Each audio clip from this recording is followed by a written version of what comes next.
Hello? Okay, do it again. Hello? Yes.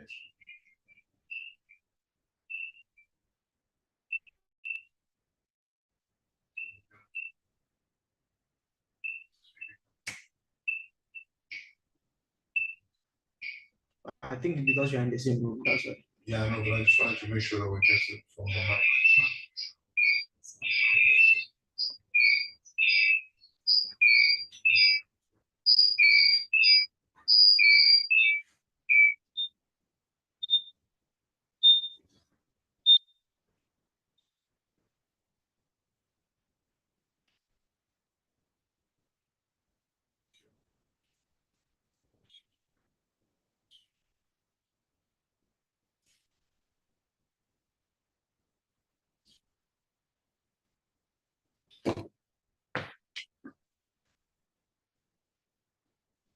That is the video coming. Yeah, it is.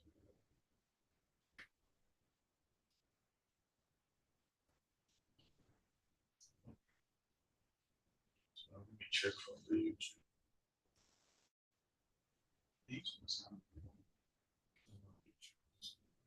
Yeah, watch it from the YouTube. See both of us. Check.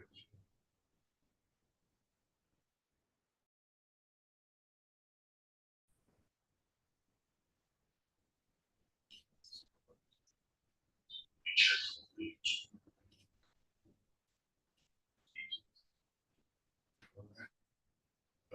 So am I? I'm not live. So is this one when you are telecasting it, or this one? Or what will it? That's right. You don't understand what live is.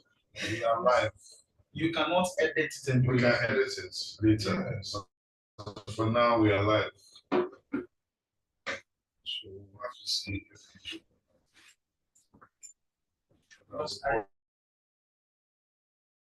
all these parts. We'll have to see if we can edit it from the cloud that we're recording. The other one we can move it. Alright.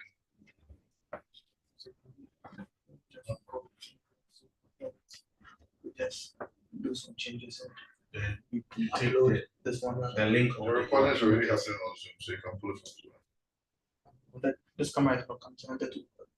Okay.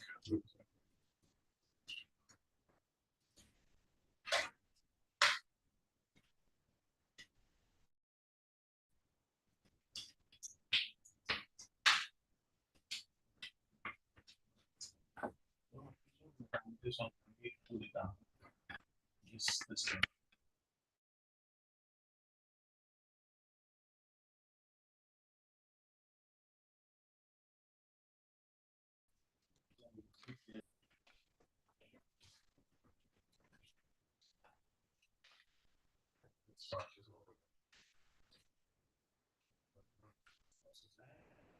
Yes.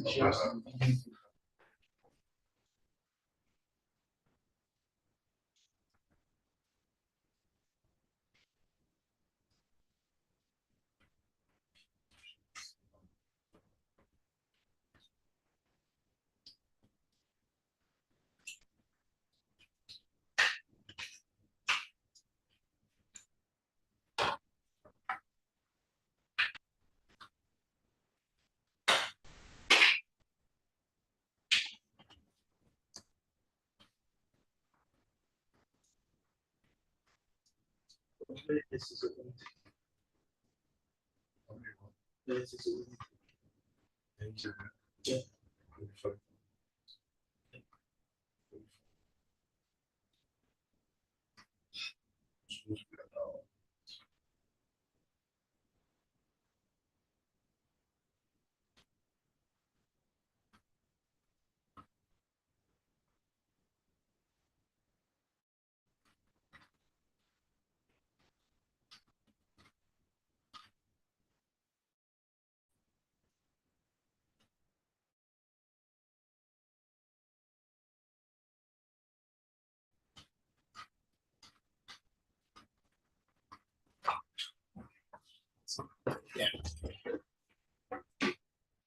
The sound and everything is still fine.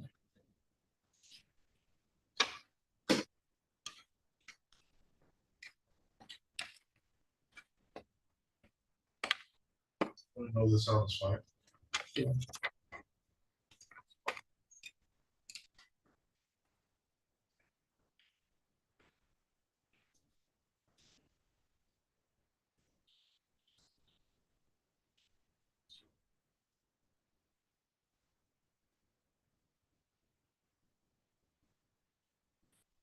Okay.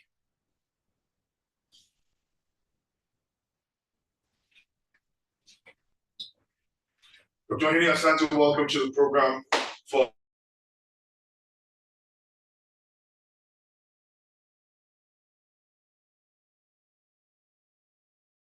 our viewers here, Tech Connect on we are looking to shape the ecosystem. And one of our fine gentlemen who's part of this ecosystem is Dr. Ohene Asante, who is a practicing doctor and a tech enthusiast. And today we're engaging as part of our 32-part series in medical technology. We have identified that are specific to, but today we've got a bonus. So bonus because this is the last one of the current season of season one. And also we have somebody who's well versed not only in medical technology, but besides being a practicing doctor, he's also very well versed in industrial revolution and is pushing strongly currently an ICT bill to see. So welcome, Dr. Ohene Asante. Thank you so much. Thank you for having me. Ohene, Yes, sir. could you tell us about your journey into medicine and how you segued into technology and innovation in healthcare? All right. Thank you so much. Thank you, and Merry Christmas to our cherished viewers. So, Papa, I trained as a physician. I trained as a medical doctor, and later on got to specialize in pathology. But for medicine and technology, I think about a couple of years ago, I had an encounter with a gentleman called Jack Andre. And it was when a delegation of Ghanaian engineers, doctors, scientists, and it's a tech group put ourselves together and had a trip to Silicon Valley. You know, whenever we talk about technology, Silicon Valley has been a pioneering center. And with that global recognition, as a matter of fact, it's worth noting that if you want to start anything, you have to go back to the roots. So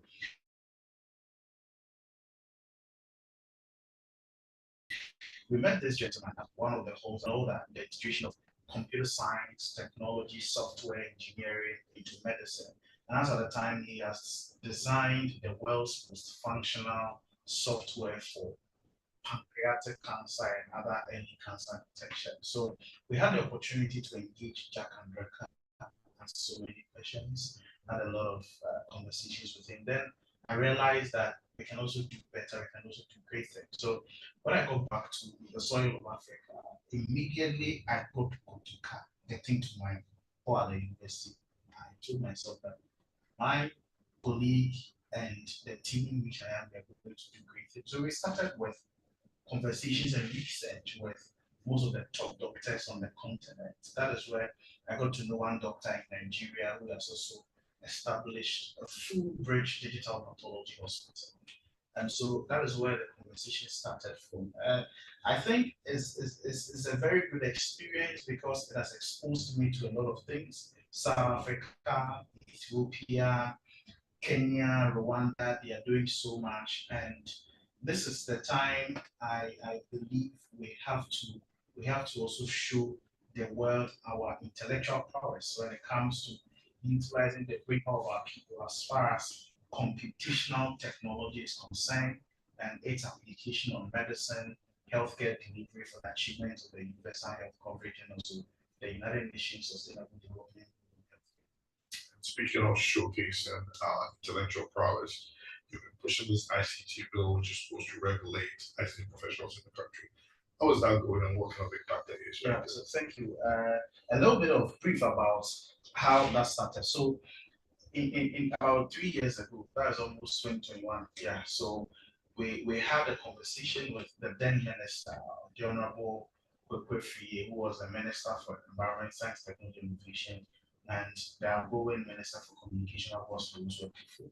So the ministry was doing the National Science, Technology, and Innovation Policy. So I sat on the technical review board. During that committee meeting, I realized that we need a lot of things to be in place. We need systems, we need structures, we need services, and we need strategies. So one of the things that I figured out we can do right now, which I call the low-hanging fruits, is having a professional body, an institution that might be charged with a mandate for continuing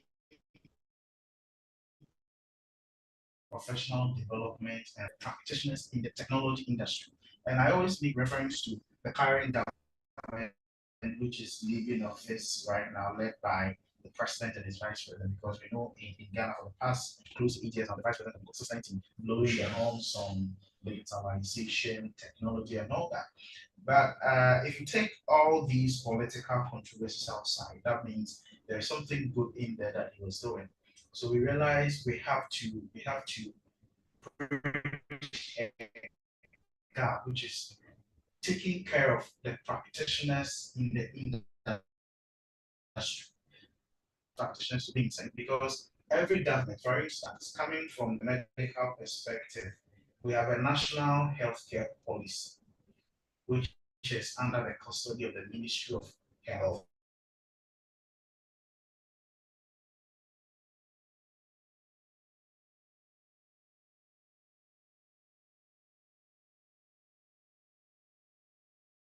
And the minister, nurses, the public health practitioners, allied health, or the obstetricians. And so if these people are taking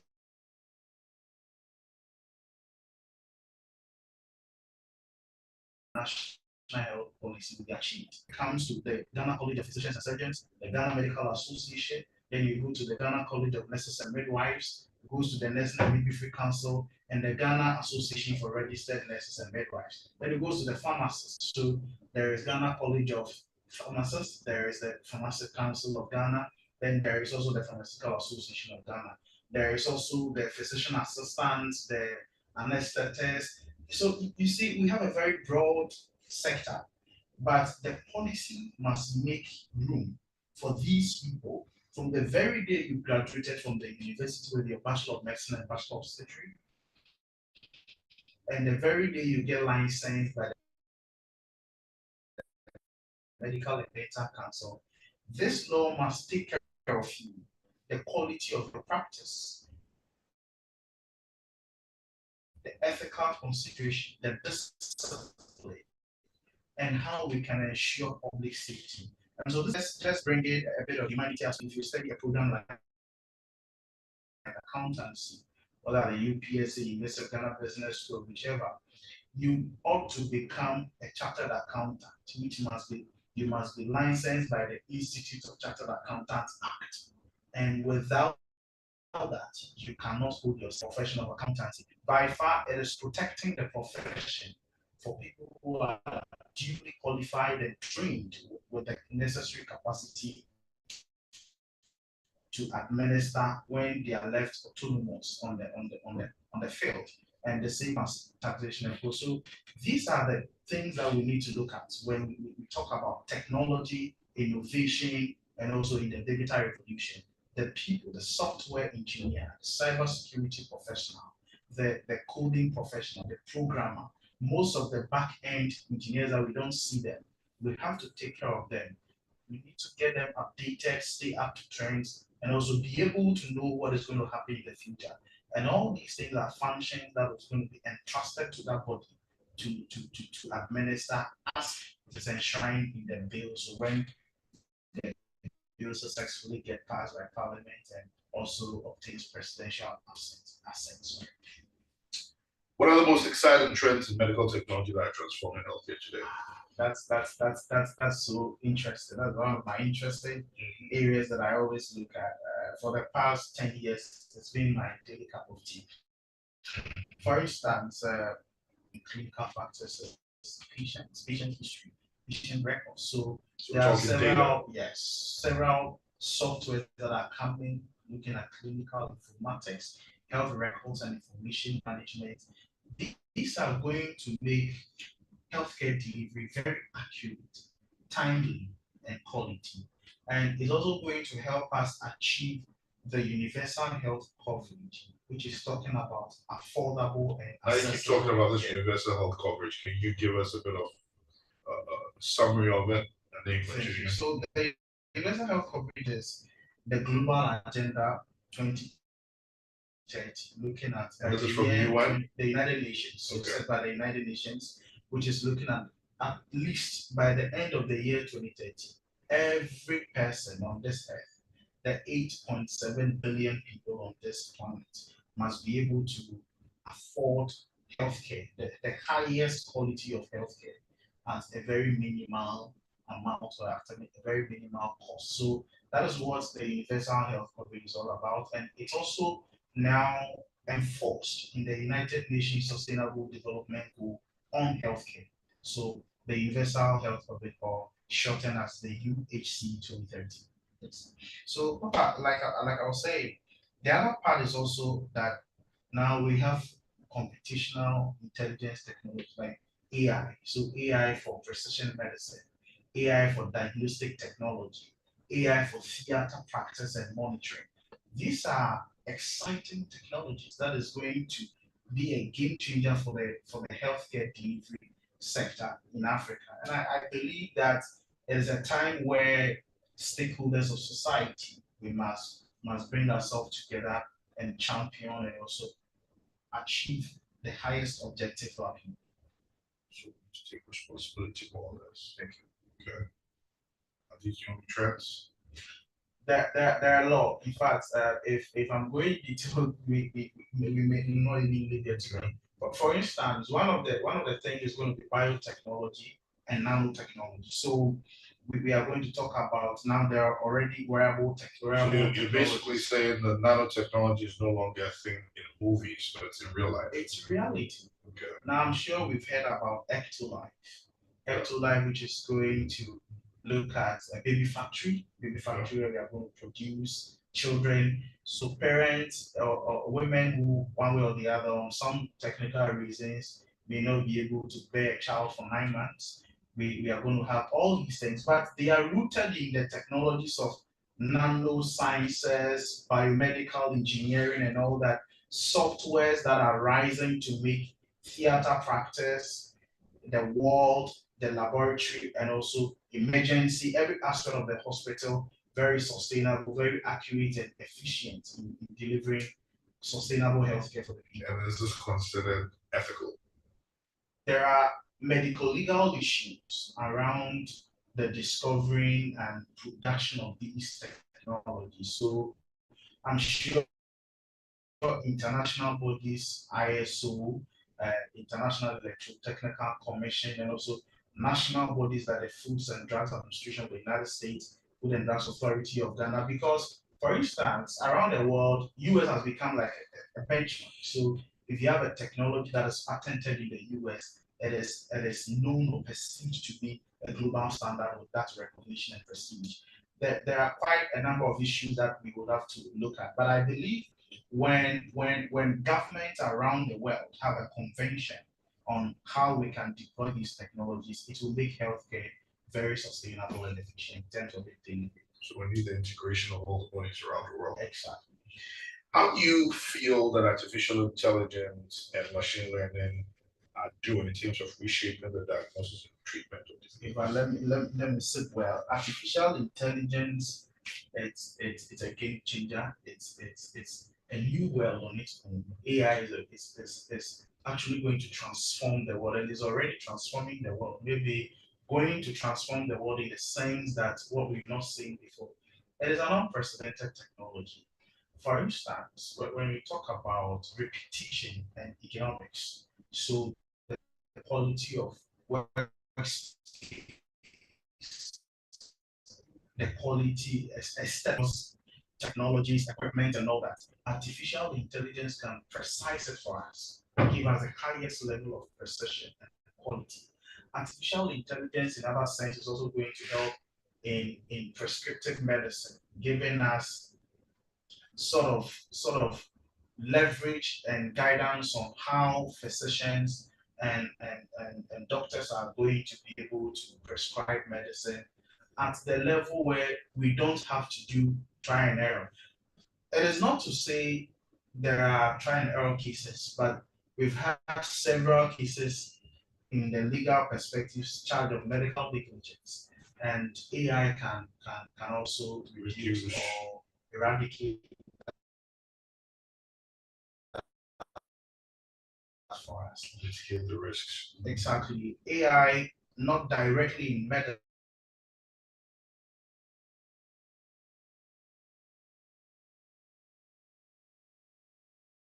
but the affiliate healthcare branches.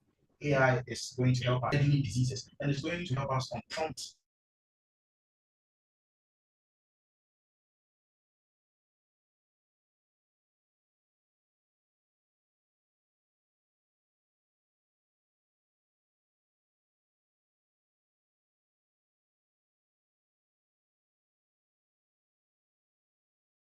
technologies where softwares and people at the control room prompts on someone's heartbeats. Some management of these secondary, tertiary, and coronary hospital. For instance, Ghana, we have the Bank of Ghana Hospital, the University of Ghana Medical Center now is presented as the finest coronary hospital we have in the country. Management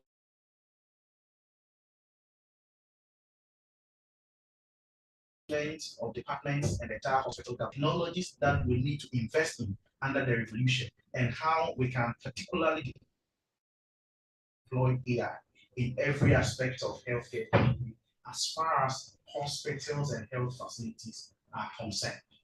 Wow, that's a lot of trust for AI. But let's segue back to something you mentioned earlier about wearable technology, remote monitoring devices. Okay. How are they changing patient care?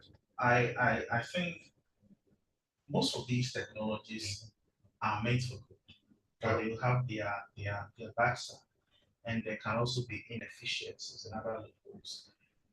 I watch a very clear and also understandable case was this man. I think he came to see it. This man who was driving and had a very gastric motor accident, and the watch will select the programmed contact as an emergency number, called the son. They came, they tracked the location on the iWatch, came to pick the patient, took him to hospital. And in less than 72 hours, doctors were so fast and smart to be able to help him. The man responded to treatment actively, and as I'm talking to you now, he's back to life, helping. And so this story tells you the impact of these technologies, how they are meant to help human lives better.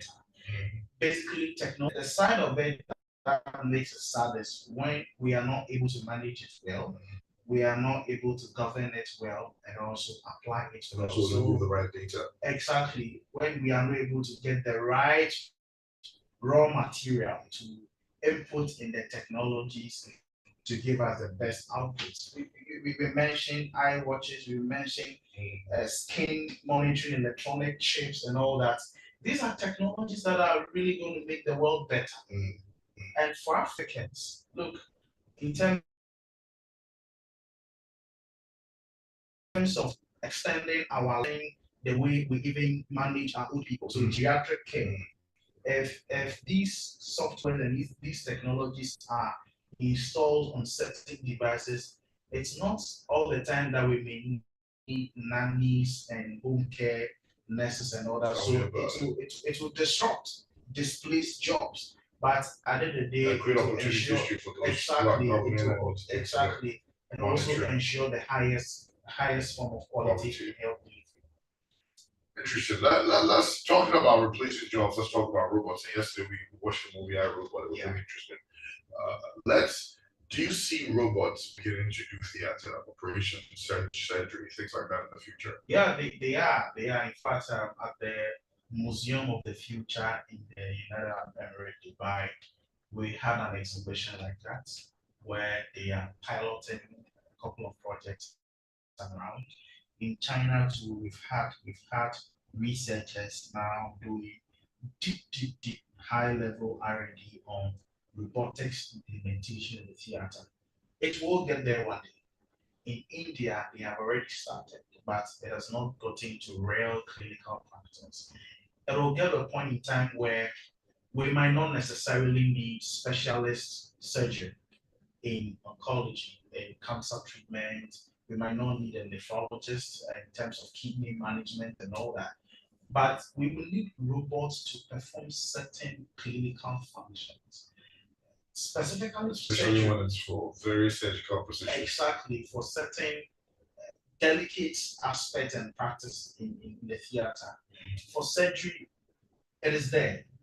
These technologies are there, but they are not really rampant on their use. So I think what we can do, if I'm being given the opportunity to become the Secretary General of the United Nations, as the Director General of ISO, or the head of World Health Organization, maybe as the President of Ghana or the Chairman of the African Union, what I'm going to do is to spend and also invest huge sums of money into R&D about technology, robotics, artificial intelligence, and automation, because these three parts of the fourth industrial revolution will always work together.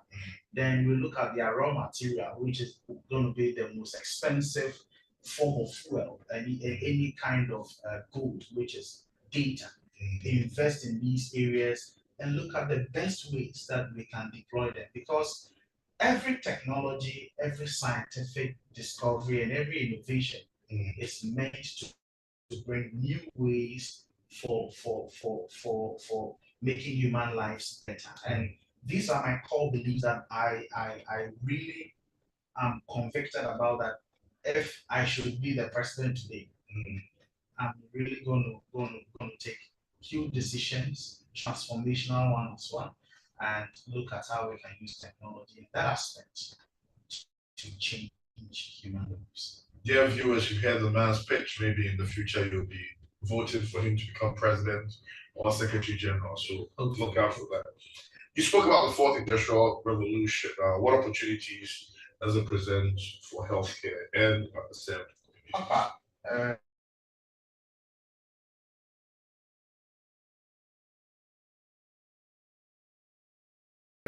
I think I should consider ourselves the most.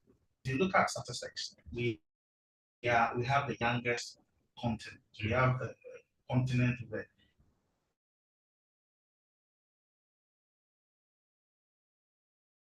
a large number of young generations. African, the median age for the youngest African is 17. The next is 25. So it's telling you how vibrant, energetic we are.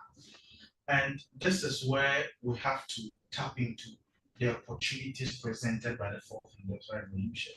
The last I was giving a talk somewhere, and I was telling them that, look, the first three industrial revolutions, we didn't have the opportunity to take decisions for ourselves, implement and invest in the revolution. For instance, in the first industrial revolution, which was the 1700s, was when Europeans and Western power were coming to our continent, and we were now being sent to colonization.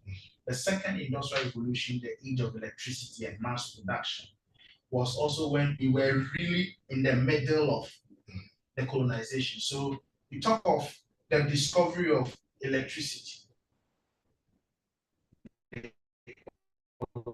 Tesla, Michael Faraday, and now talking about even in the Google's our story of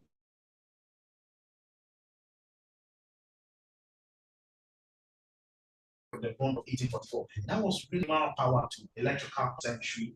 To the middle of the 19th century was the third industrial revolution, talking about computers, electronics, and mass electrical machinery.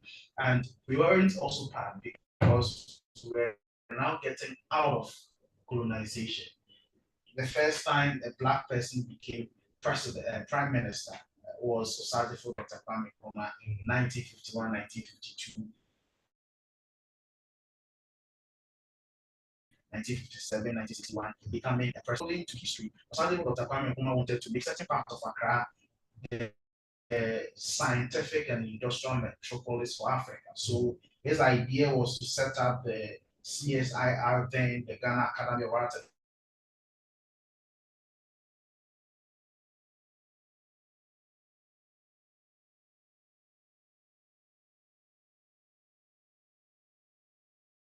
Sciences, the Ghana Atomic Energy Commission, and where he placed the University of Ghana. Now we are in the fourth industrial revolution where we have the opportunity to advance.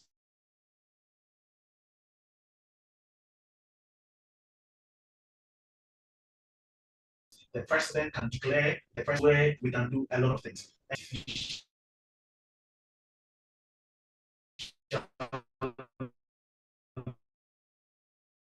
Intelligence, robotics, automation, 3D, 4D, 5D, advanced industrial biomedical engineering. These are the opportunities in the fourth industrial revolution.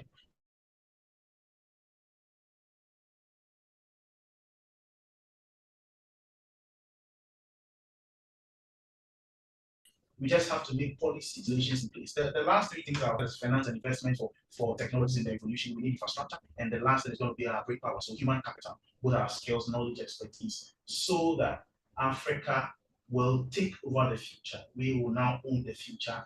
And I believe that Africa's solution is what the world is looking for. So the revolution will make us leapfrog and take the lead. Yeah, I think it's very important, and that's one of the things that TechConnect stands for, using African solutions to creating solutions based on Africa's needs. Yeah. And we believe that at the end of the day, when those solutions are created and that fits Africa's needs, they're actually going to be innovative solutions for the rest of the world, and it's going to help Africa leapfrog as opposed to continuing to be active and just forward. Interesting. So let's quickly go on and talk about the ICT bill. Can you break down the pillars of the ICT bill for us? Yeah, so the ICT bill or the ICT professions legislation looks at three major things, only three. And if we're able to do these three things, Ghana will make history because we have to understand that, well, we have to compete, but we may not be able to compete with certain countries based on physical muscles. We look at Nigeria. Nigeria has a population of over 127 million. Congo is about over 100 million. Egypt is over 100. Kenya is over 60 million. And this means that Ghana, as we speak today, with our population of 35 million and our land size, may not be able to compete in terms of population and consumption, but we'll be able to compete with our brain power, our intellect, our innovation, and what comes out from our country and goes to the world. For instance, Switzerland, a very small population, but by the end of 2024 this year, according to the United Nations World Intellectual Property Organization, Switzerland leads the world innovation ranking as the country number one. And taking another smaller population like Singapore is now headquarters to most of the global technology companies. And even the UK. I think they're doing some really good work in fintech. Exactly. And for those who are listening, at 6 p.m. we'll be connecting with a fintech guru. Correct. So the legislation looks at professional development, science, technology, innovations, and the digital advancement. Then the last one looks at building a knowledge-based economy. We believe that if practitioners, technocrats, and engineers are professional, we are assured of the highest form of exit, because now technology implementation now becomes responsible. So we look at brain building responsible AI nation. We look at technology deployment at the various aspects of the country. When your practitioner have this mental awareness, consciousness, and we are really taking charge of how ethical we will deploy them, I think our people will escape a lot of the dangers. The second part is looking at where we can charge that body with a mandate to train the best research outside. and also impactful development activities, how we can be partners for national development and socioeconomic transformation. And the last of it is to serve as a think tank to government, where we'll be able to speak truth to power as a professional body. And the last one, where we are looking at building a knowledge-based economy, which is hinged on quality research, where we can invest. I always talk about this in the sense that Africans are not done. Africans are the best, they are the smartest people you can find in this world, but we lack infrastructure. One of our biggest problems is infrastructure. If you go to northern Ghana, trust me, the things that you find are very disheartening, because these are the communities that actually produce the best raw material for our industrialization, but we lack infrastructure. How can the IT students now come up with a software that you can just get a slice of yam, put it on the microscope, you'll be able to detect that this has a chemical compound that can now be used to cure this kind of disease or that. And so, as a professional body, which we are pushing it to be established under legislation, we are really expecting that it will make a lot of impact to the country, and not just as a general institution. For instance, one of the contributions of a professional body, when the e-levy was under discussion as a policy, the policy document, they called most of the professional bodies in the country. So they called the Institute of Chartered Accountant, because it is an economic policy and there is a financial aspect of it. They call it Chartered Institute of Taxation, because the e-levy itself is a tax policy. They call the Chartered Institute of Chartered Economists Ghana, and IT practitioners were not consulted. There is not there is no body that's unified there as an umbrella body. So if you look at it, it would clearly tell you there is a gap and you need to fill that gap. Bridging it means that an institution that should be mandated, an institution that should hold the fort to speak on behalf of these practitioners. That is what the body is expected to do. All right, let's jump back into medical technology, and specifically, let's talk about medical professionals. How do we keep them staying relevant in this fast evolving technological landscape? You got the right idea. How do we make sure we all do? Okay, so come on. I believe that everybody must play a role in society. Everybody must play a role in making this world a better place. And so it is for we as professionals. I'm speaking from the medical sector and also as a healthcare professional. I think, first of all, institutions must work. The state must take leadership, and society and culture must now adopt. Why am I saying that? The government of Ghana must take leadership in investing in all aspects of the practice. If it is the hospital, we need to invest in technologies.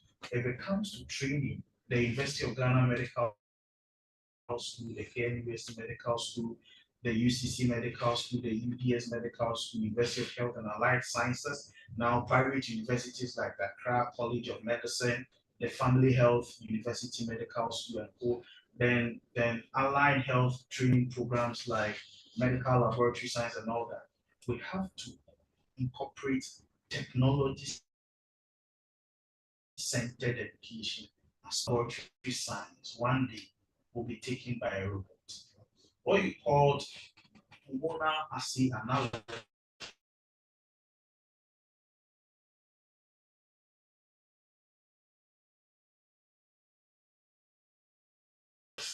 might be taken by AI, which is operating a microscope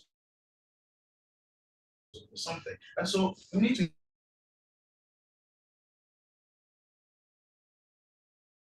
invest and let them know what is aligning your doctor of medical laboratory science. And the next thing is to look at must we do in the sense that when it comes to resources, when it comes to the materials, how do we have to deploy them?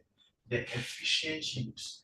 Then the final one has got to do with infrastructure and capacity building. We need big laboratories, we need big research centers, we need to we can innovate, we can research, so that these doctors will go there to learn. Because I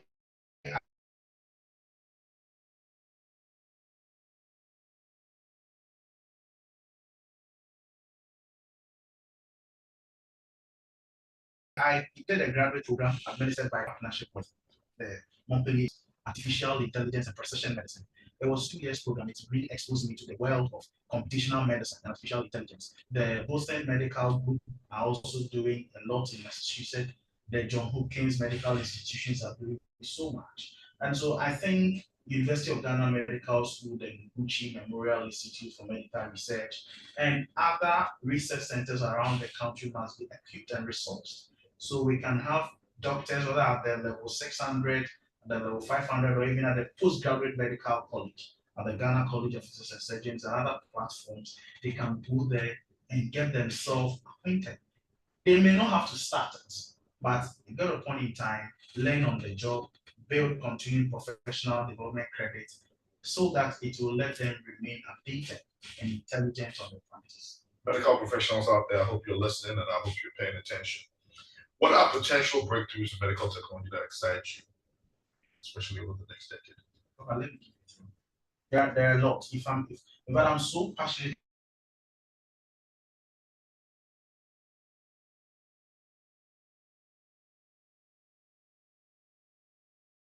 about this topic that if I'm not careful, I'll be even leave here. But let me give you three. One, quality resources. We need quality drugs.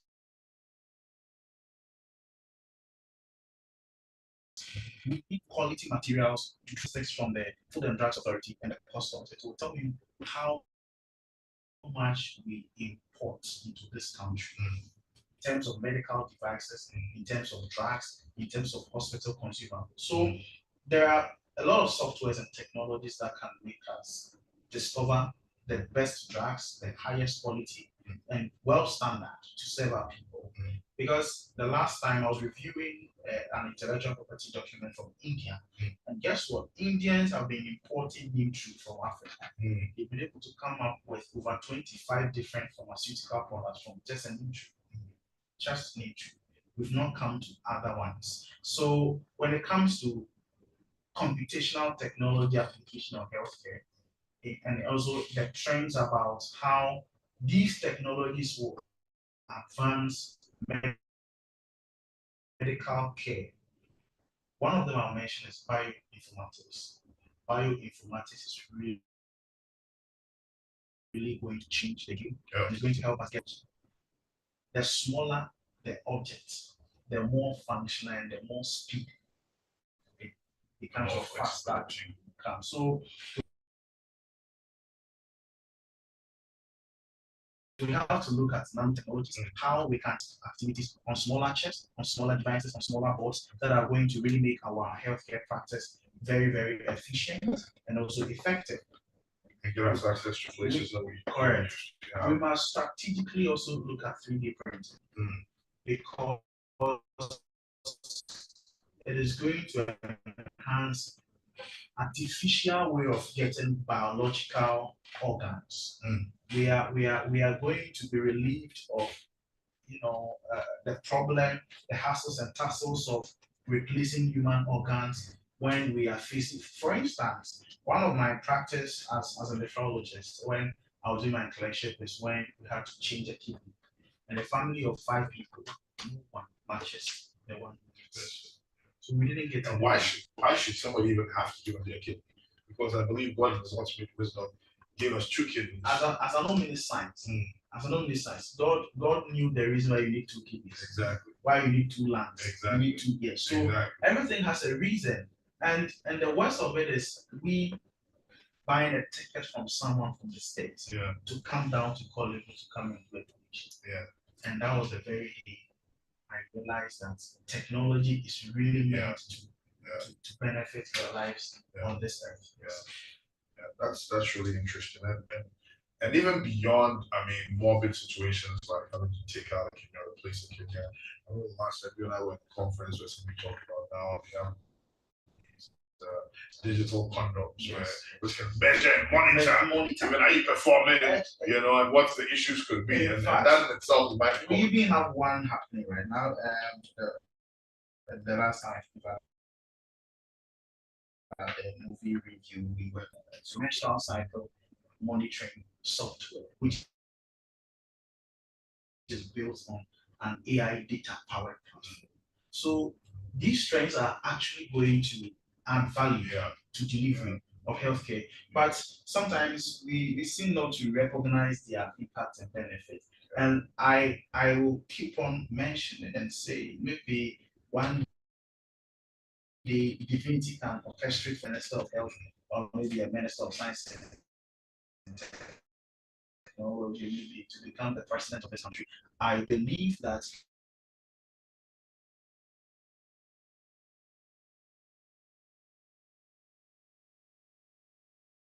we have the greatest minds in this in terms of opportunities in the revolution by Professor Fred Magbadoluri as one of the finest engineers on the continent. He has over 10 United States patented intellectual properties. And Academic City now has a bachelor's degree in biomedical engineering, industrial engineering. And they are the first university on the continent of Africa to have an academically accredited 4-year degree for artificial intelligence. That is so great. And so we have to put these great minds to use, set up laboratories. If I ever happen to meet the Ministry of Science and Technology, CSR is there. We need to revamp it, revive the structures, and put these scientists and engineers in there to the laboratory to think, innovate, and engineer for the country. I hope President Mahama is watching. Seems like this man is ready to do a lot for the country. So before we move on, if any of our listeners have questions that they want to put up to Dr. Ohene, or you have any comments, please go ahead and put it on the chat page or raise your hands if you're on the Zoom, and we'll try to address them as soon as possible. As we move on, last but one question. How can we ensure that advancements in medical technology are inclusive and benefit everyone, regardless of location or economic status? Wow. This really touches my heart because I have a little brother who is now using a prosthetic now. And his right hand, he had an accident, so for the past 4 to 5 years, his right hand is not working. I think technology must include everybody in society. We must have special policies to deal with special people. We all know the same. Look at these fingers, we all know the same. So we need to have specific things that will deal with specific situations. And so I'll come back to policy and legislation. So whatever system you are designing, whatever technology you are innovating, that technology must include the persons living with disability. It must include special child. And this is where I make a clear call to the Ministry of Gender, Children and Social Protection that the old days that we have operated with should now be changed. We must change these things because you go to entities like the Department of Children, Department for the PWDs, and there are no provisions or either no or less because I believe exactly these things are consistent with mainstream government policy. Before you even import anything, any device, any software, any technology into the country, To make sure inclusion is. I am really sure that the necessary authority or agency comes and checks it. And after being checked, we'll be able to determine we need this, we don't need this. You need to be socially responsible and you need to be inclusively responsible. Inclusivity is the very premises on which we bring everybody under the global umbrella to also enjoy national cake. And so this conversation we are having should really be taken serious. Policymakers must incorporate it. And my last submission is when we feel that certain things are options. Look, we have to understand that some things do not have alternatives. Yeah.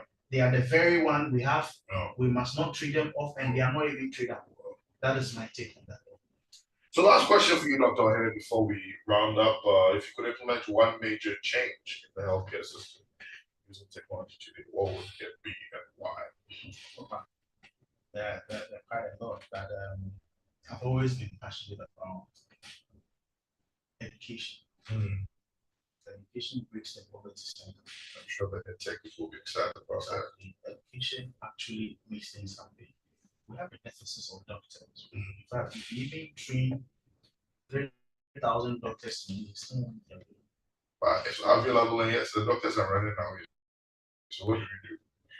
I think that there must be ban on certain number of doctors that can go out of the country, and also more hospitals. Now you just get the message. We need to build more hospitals so that doctors will work in. Why? Because if you train a nurse, you train a lab technician, you train a doctor, and there is no hospital for the person to work in, trust. I mean, you've not done that, and you have to invest in the quality of education being delivered. That's what I was talking about. We need to care about what goes inside education because that determines the kind of medical doctors we become. So if you don't have education that centers on people, education that centers on service, people-centered education, and also knowing that you owe